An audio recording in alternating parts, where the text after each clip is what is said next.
মেজাজ প্রচন্ড জোটে আছে। সাহস কি করে হয় মেয়েটার খাবারগুলো এভাবে ফেলে দেওয়ার? এত বাড়াবাড়ি করার কি আছে? ও যতবার মনে মনে ঠিক করে যে তেকে আর কষ্ট দেবে না, ঠিক ততবারই মেয়েটা এমন কিছু করে যে ও বাধ্য হয় তের সাথে মিসবিহেভ করতে। ওর কাছে থাকতে সমস্যাটা কোথায়? ওর ভালোবাসাটা কি চোখে পড়ে না ওর? সারাদিন শুধু জাঙ্কুকের নাম জপ করতে থাকে। কি এমন আছে ওই জাঙ্কুকের মধ্যে? এসব ভাবতে ভাবতে বেডে হেলান দিয়ে বসে ড্রিঙ্ক করছে কাই। কিছুই ভালো লাগছে না তার। এখন তো তে ওর কাছে আছে, কিন্তু মনের দিক থেকে শান্তি ও পাচ্ছে না। আরো অশান্তি বেড়ে উঠছে ওর মনে। মেয়েটাকে নিজেই কাঁদায়, আবার মেয়েটা যখন কাঁদে তখন ওর নিজেরই খারাপ লাগে, আর তাই ওর কাছ থেকে দূরে সরে আসে। ভাবনার মাঝে হঠাৎ ওর ফোনে একটা কল এলো। কাই কলটা রিসিভ করে কানে দিতেই বলে উঠল, হ্যাঁ মামু বলো।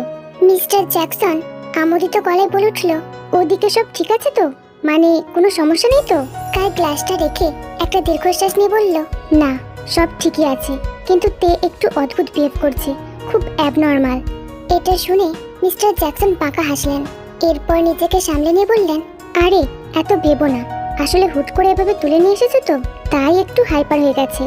আর তোমাকে এর আগে অনেকবার বলেছি ওর প্রতি প্রেমে কদকদ হয়ে যেও না, তাহলেই হাতের বাইরে চলে যাবে। ও তোমাকে যেই ভয়টা পায় সেই ভয়টাকে বাঁচিয়ে রাখতে হবে। তাই প্রেমটা ভিতরে চেপে রেখে রাফ হওয়ার চেষ্টা করো। জানি ব্যাপারটা তোমার জন্য সহজ নয়, তবে যা বলছি তা তোমার ভালোর জন্যই বলছি, বুঝেছো তো?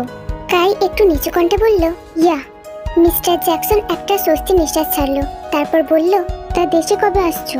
কাই একটু গলা ছেড়ে বলল, না মামু এখন না, জাঙ্কুক ছেলেটা খুব চালাক, কোনো চান্স নিতে চাই না আমি। আগে তুমি ওকে পৃথিবী থেকে সরানোর ব্যবস্থা করো। তা তো করছি, তে নেই, তাই ও এই মুহূর্তে খুবই মানসিকভাবে ডিস্টার্বড, আর এটাই সেরা সুযোগ। রাখছি তাহলে। কাই সম্মতি জানিয়ে ফোনটা রেখে দিয়ে চোখ বন্ধ করে আবারও হেলান দিল। ও জানে না কোনটা ঠিক কোনটা ভুল। ও আদৌ যা করছে সেটা কি ঠিক করছে? ও শুধু এইটুকুই জানে যে ওর থেকে চাই যে কোনো মূল্যে, তার জন্য ওকে যা করতে হয় ও তাই করবে। কায়ের এমন ভাবনার কারণ হয়তো জ্যাকসনের কুমন্ত্রণা দেওয়া। রাতে অনেক চেষ্টার পরেও একটু ঘুমাতে পারেনি জাঙ্কুক। শেষ রাতে একটু ঘুমিয়েছে, সকাল সকাল উঠে বেরিয়ে গেছে আবার তেকে খোঁজার উদ্দেশ্যে। সুগা সুবিন তো আছেই, সাথে ইয়োনো, জিমিন, ন্যান্সি, ওরাও যার যার সাধ্য মতো কাজ করছে। জাঙ্কুক কায়ের সব গাড়ির নাম্বার নিয়ে চেক করেছে, কোথাকার রোড দিয়ে গেছেও। এ থেকে জাঙ্কুক এটা জানতে পারবে যে কাই কোন এয়ারপোর্ট দিয়ে গেছে আর কোথায় গেছে। জাঙ্কুক এক হাতে ফোনে কথা বলছে আর এক হাতে ল্যাপটপে কাজ করছে। সুগা আর সুবিনও ওর দুপাশে বসে ফোনে কথা বলছে। হঠাৎ করে সেখানে ইয়োনো, ন্যান্সি আর জিমিন এলো। জিমিন আর সুগার একবার চোকাচোকি হলো। 2 দিন ধরে সুগা জিমিনকে ইগনোর করছে। জিমিনের এটা খারাপ লাগলেও সে এটা ভেবে নিজের মনকে বোঝায় যে তেকে খুঁজতে এত ব্যস্ত থাকার কারণে সুগা হয়তো তার সাথে কথা বলার সময় পায়নি। ওরা জাঙ্কুককে কাজ করতে দেখে দরজা থেকে বলে উঠল, জাঙ্কুক ভাই আসবো? জাঙ্কুক ল্যাপটপ থেকে চোখ সরিয়ে ওদের দিকে তাকিয়ে বলল, হ্যাঁ এসো। বলেই জাঙ্কুক আবারও ল্যাপটপের দিকে তাকালো। ওরা ভিতরে এসে টেবিলের কাছে দাঁড়ালো। জাঙ্কুক ল্যাপটপের দিকে তাকিয়েই বলল, বসো। ওরা বসলো। তারপর ইয়োনো বলে উঠল, জাঙ্কুক ভাই তের কোনো খবর পাননি? জাঙ্কুক ল্যাপটপ থেকে চোখ সরিয়ে চেয়ারে হেলান দিয়ে বলল, না এখনো না। জিমিন কাঁদো কাঁদো কণ্ঠে বলে উঠল, ভাইয়া প্লিজ যতটা তাড়াতাড়ি সম্ভব ওকে খুঁজে বের করুন। আপনি তো শুনেছেন যে কাই কতটা ভয়ঙ্কর, ও মেয়েটাকে মেরেই ফেলবে। আপনি।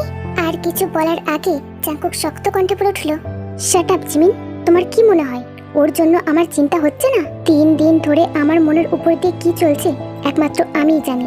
ও তোমাদের জন্য বন্ধু হতে পারে, কিন্তু আমার জন্য কি সেটা মুখে বলে তোমাদের বোঝাতে পারবো না। জিমিন মাথা নিচু করে ফেললো আর নিজের কাজে নিজেই লজ্জা পেল।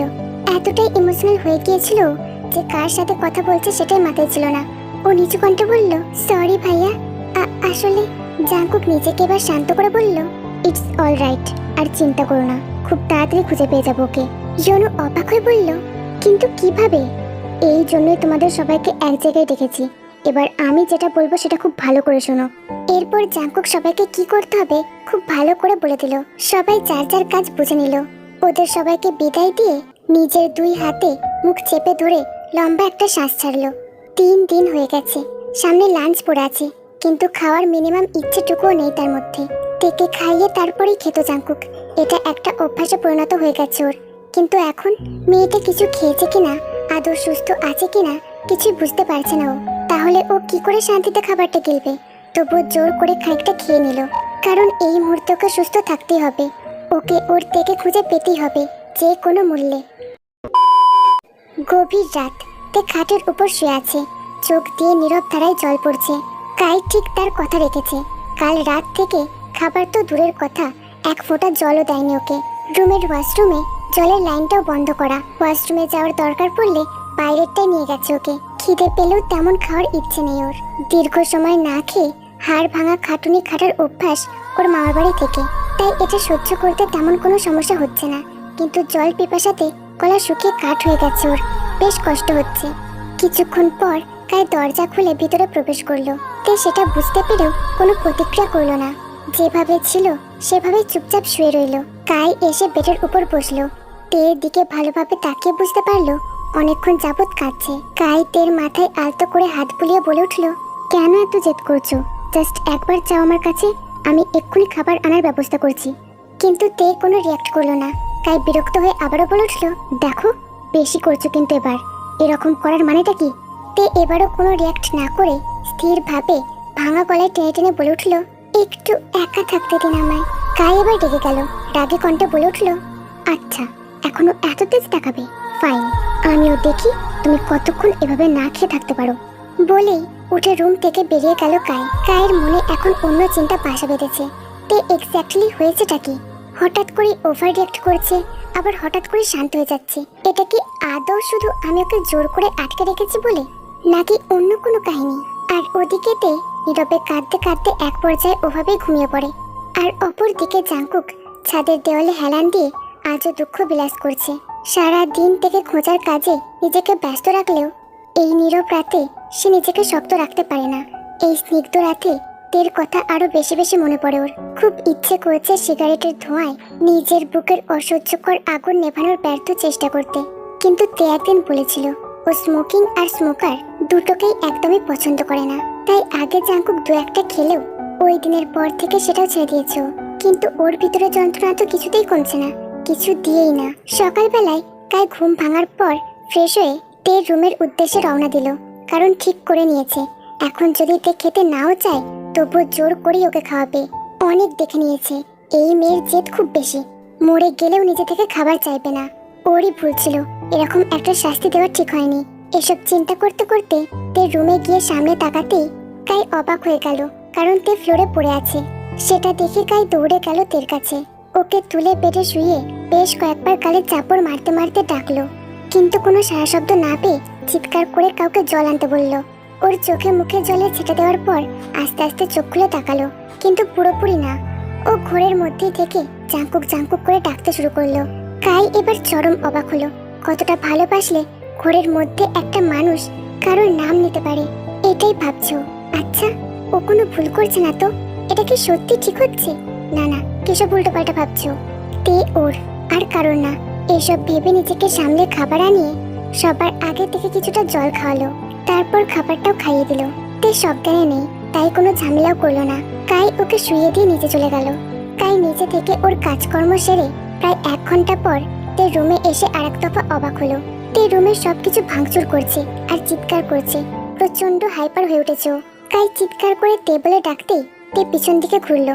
কাই তের দিকে এগোতে নিল, কিন্তু তে থামিয়ে দিয়ে বলল, একদম না, একদম আমার কাছে আসার চেষ্টাও করবেন না, তাহলে সব শেষ করে দেব আমি। বলেই একটা শোপিস আছাড় মেরে ভেঙে ফেললো তে।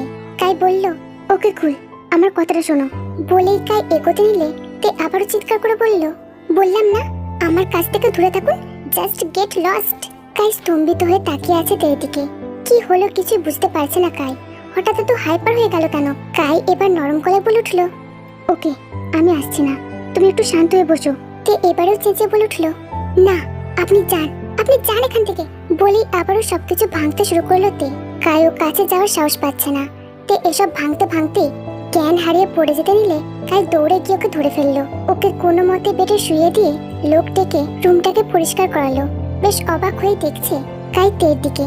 ওর পাশে বসে টুকটাক চেক আপ করলো। প্রেসার লো, সেটা না মেপে বোঝার ক্ষমতা আছে ওর। তবে একটু আগে যেটা হলো সেটা কোনো সাধারণ ঘটনা ছিল না।